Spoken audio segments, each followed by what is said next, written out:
I think two main reasons. One is a lot of startups do not derive from a founder who has a commercial background predominantly.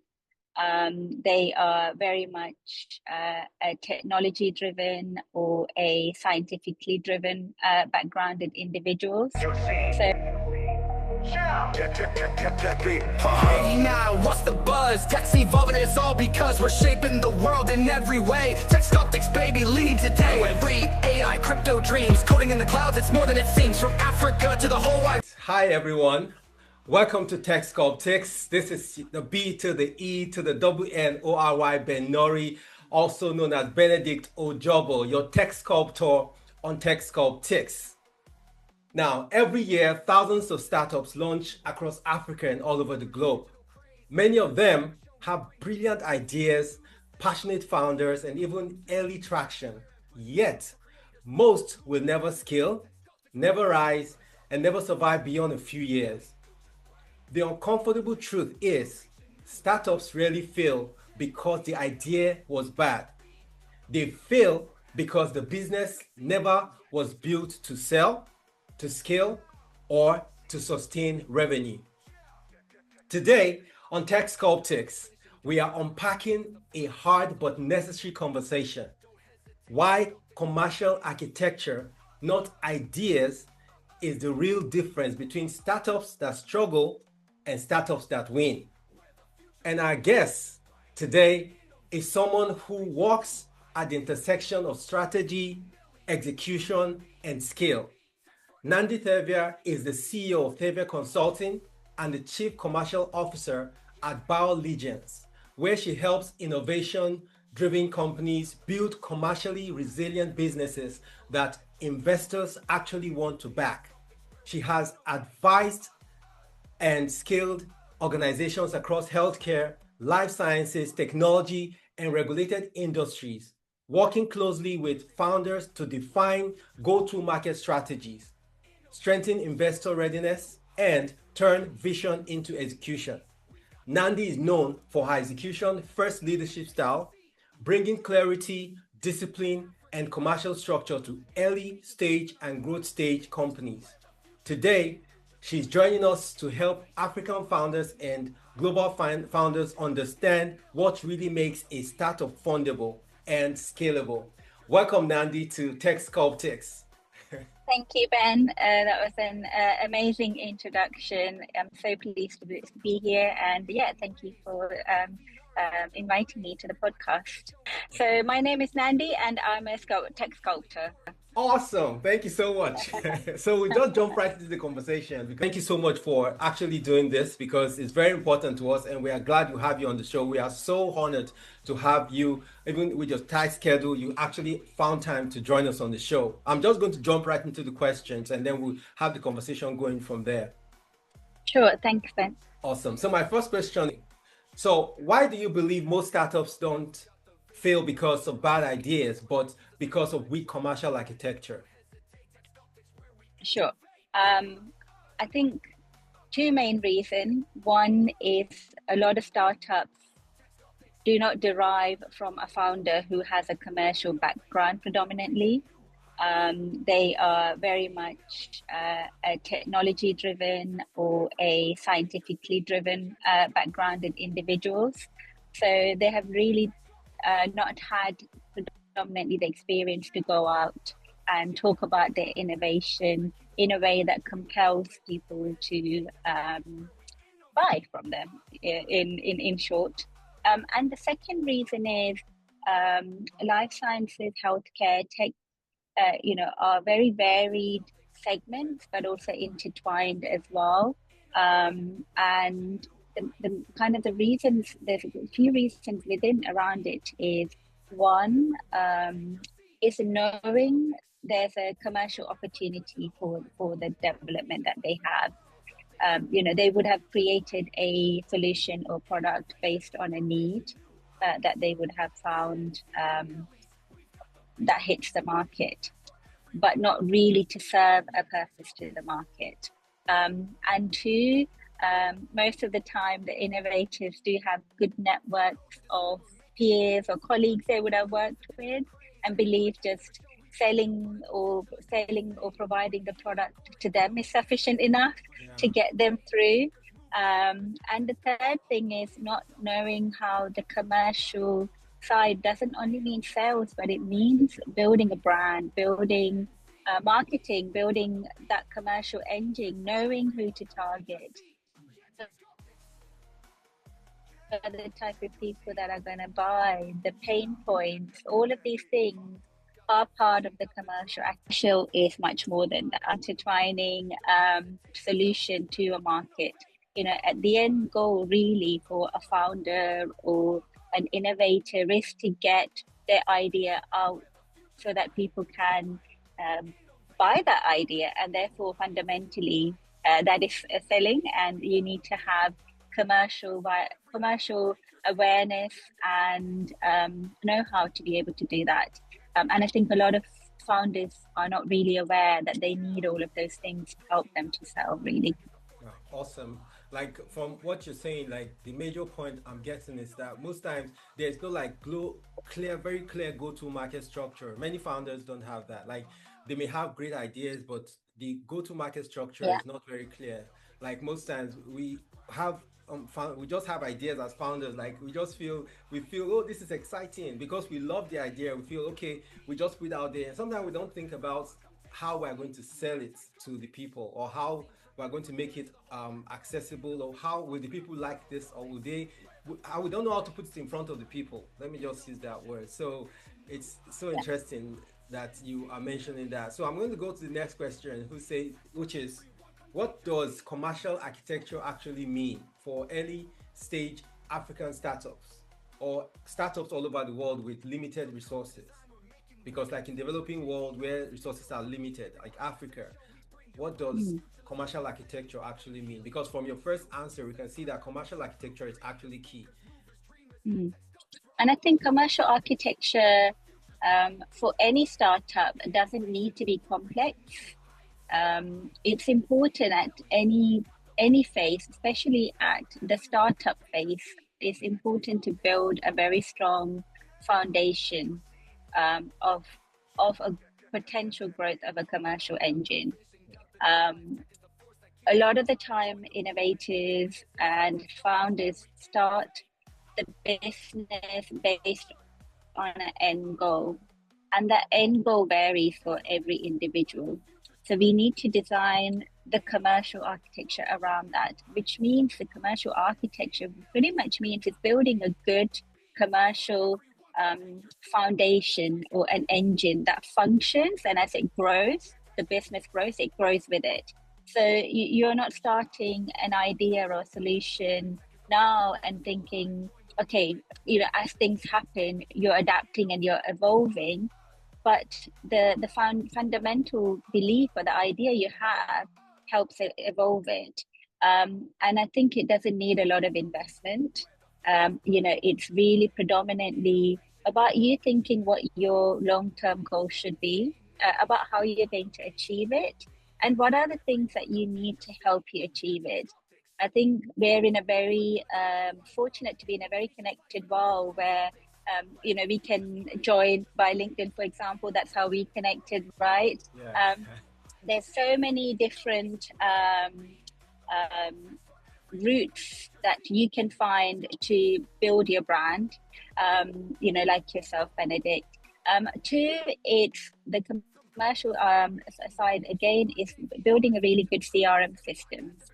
CRM systems are systems that help you to think in the long term, to retain your customers, retain your ideas, put everything in a place which just doesn't involve your notebook. And that helps you to also take all of those kind of information that you have and then be able to adapt and grow with it. So you don't need to have a great investment. You don't need, you know, for example, like with R&D, you don't need to have a great amount of money to build your technology. Commercial doesn't really need that. It just needs a really good plan on, you know, how much, for example, if you're thinking about a product, right? how much does that product cost me to make? Is how much margin do I need to put in that product? How much is that product going to cost and to market? How much am I going to sell it for? And what is the sustainable way then for the business to grow? All of those things are things that you think about without having to have a great deal of big scale consultants coming here and telling you how to do it properly.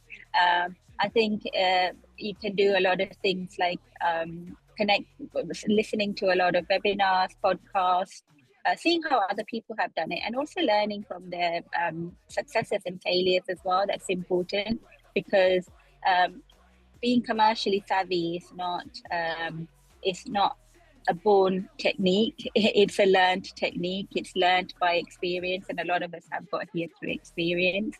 So I believe you don't have to have a great deal of investment to have that. Founders in Africa or in emerging countries can do that just without having to have a great deal of investment around it.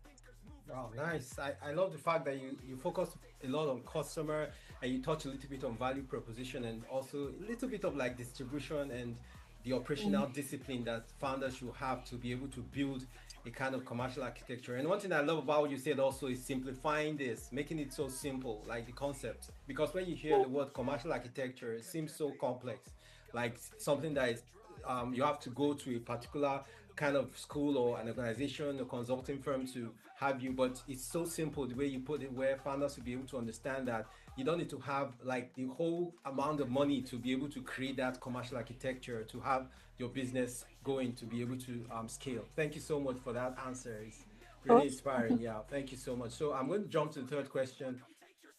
That from your experience working with investors, what makes a startup fundable beyond the pitch deck? This is a very serious question. Yes, and I think it varies on the startup.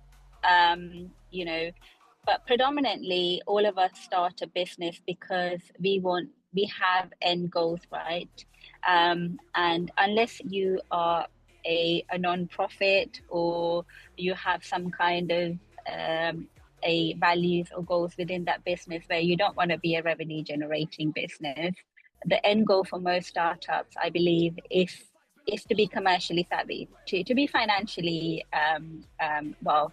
So one of the key things investors also look for is revenue. They look for the finances, right? Exactly. So when they're investing in your business, the key goal for them is to know how much return on investment they're going to get. Yeah. So the fundamental thing they want to know is, how viable is your idea? How is that idea going to come into reality, depending on the stage you are? And then once that comes into reality, what is the cost for that the idea to go into market, and how much revenue it's going to make? All right. So a lot of the time, startups tend to think in our field that investors are there to help boost your R&D or help boost some kind of operational impact. So it's quite important that you're giving your investors a really necessary flow of what all of those things will do and how you can achieve them. But also investors, as I said earlier on, going back, is they want to know how revenue generating that business is going to be. So, going back to your first question, Benedict, that's why you have to have an early foundational structure on your commercial focus, because they want to see not your 2-year plan, not your 3-year plan. They want to see your 5-year plan and 10-year plan, because the goal is they want to know, as the business grows, how much revenue they're going to make. And a lot of kind of scientifically driven startups don't really think about that, because their main focus could be always to either out-license or go into an M&A. Yeah. But that's a good cycle to have. But as a business, it's also good to become commercially independent, that you're not also relying on your investors to also invest their funds into you all the time to build that R&D or new product, right? If you can become commercially savvy, you're generating your own revenue, which is showing the investor, all right, these guys are not going to be, taking X amount from me every Exactly. single time I need the Yeah. funds. So these are the things that they look for. And it's very key now more than ever is that a lot of investors, regardless of the product or the solution that you have, are looking to see how much revenue you're going to generate. They're looking at profits. At the end of the day, we are in a business world and we are working in businesses. So we have to think like them and we have to be like them. So I think getting your numbers right is key. Getting the long-term goal of how your business is going to grow, what you're going to develop, and how you're going to deliver it is key. And this being financially savvy is a fundamental thing. If you're going to hire 10 people to develop your product, you need to have a really good reason as to why you need those 10 people. And also think about it, right? The more investors that come in, the more the less foothold you have or the grasp of your business, then it doesn't really become your business. It Yeah, becomes, exactly. it's shared by ideas. Therefore, then you become fundamentally less restricted with things that you can do. So Yeah. in an early stage as a business, do as much as you can really to be commercially prepared, to be savvy, to plan ahead. So then you know how much investment you will need in the future, how independent you can be, and also, how much less share they can have as Yeah. well, right? I think Yeah. that's also a key as well. That's also part of being commercially savvy, knowing how I would say, to negotiate with the investors is also a part of commercial savviness. But yeah. Wow. So I just want to drop something in, like, do you have to know a lot of accounting? Because that's also something that a lot of startups struggle with. Like, you Mm, hear some coaches will tell you, oh, you need to know your like what you mentioned about, you have to understand your business properly and all this stuff. Do you have to know a lot of accounting when it comes to mm. startups? Like, what part of that is so necessary? What part of that is necessary that you need to actually know as a startup founder?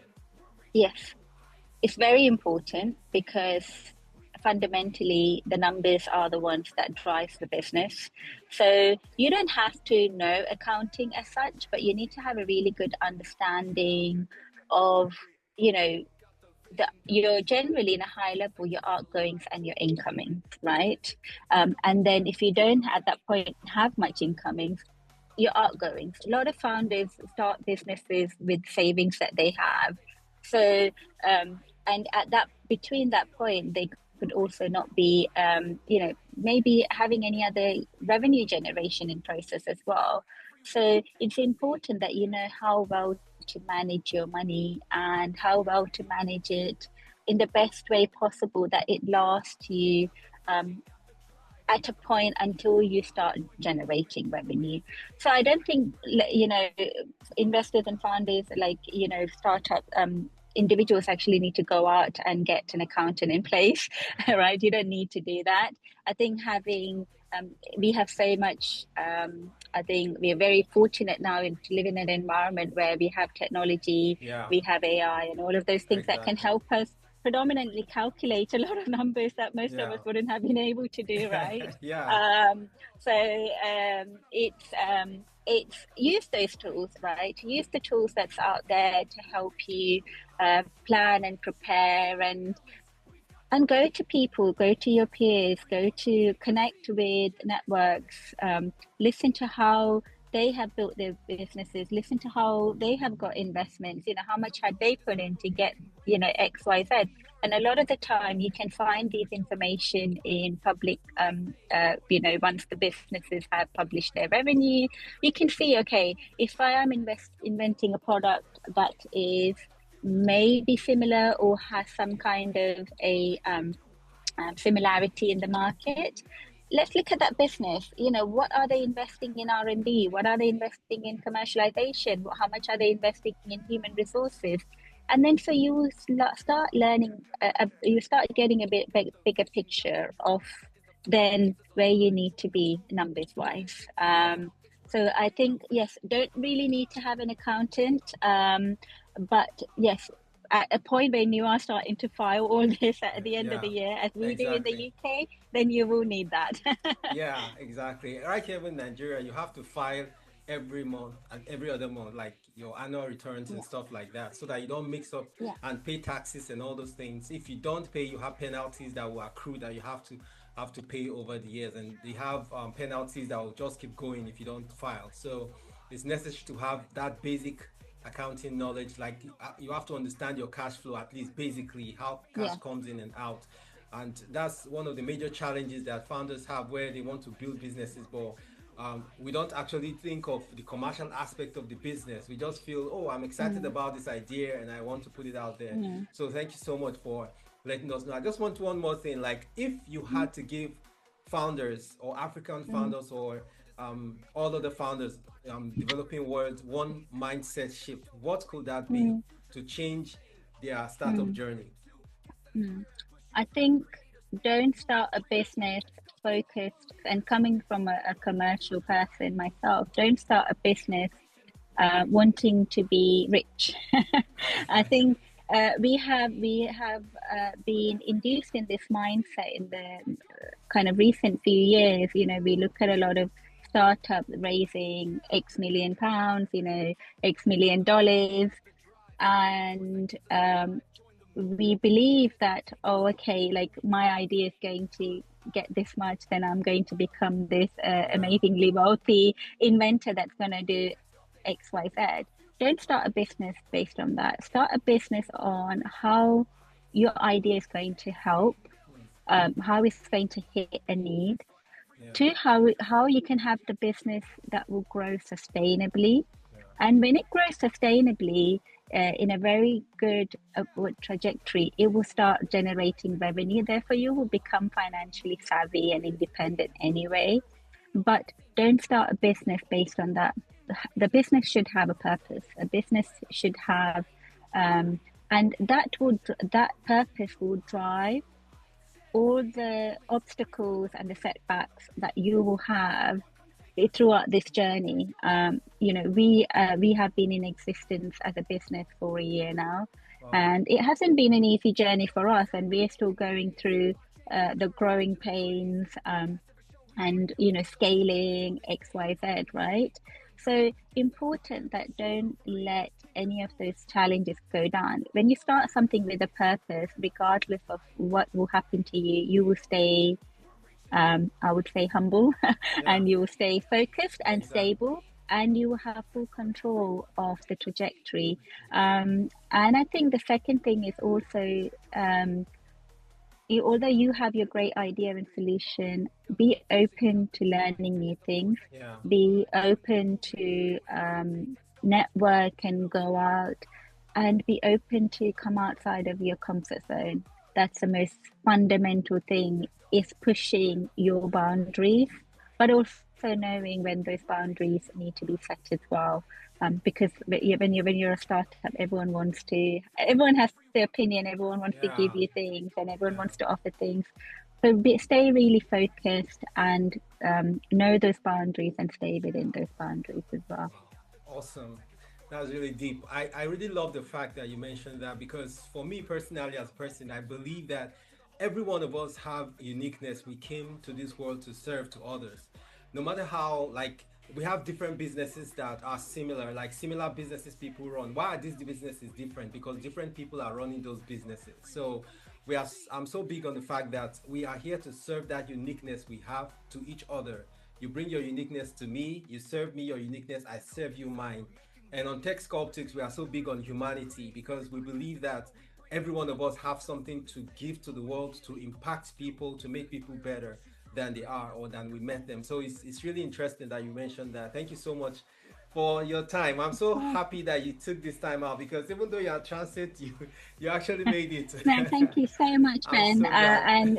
and I'm so pleased to have joined you, and it's been a wonderful conversation. So I'm very thankful Thank you.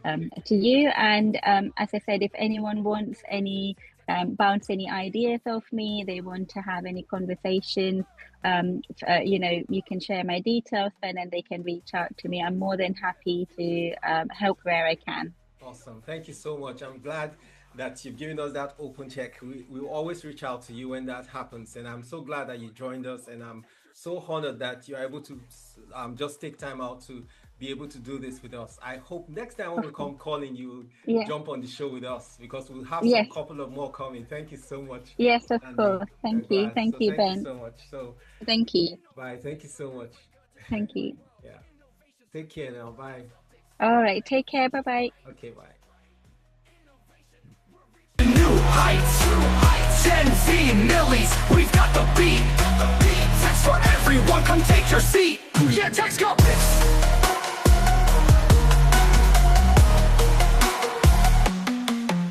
From code to design, we're making waves. Blockchain VR is the digital craze. Every podcast, every show we bring you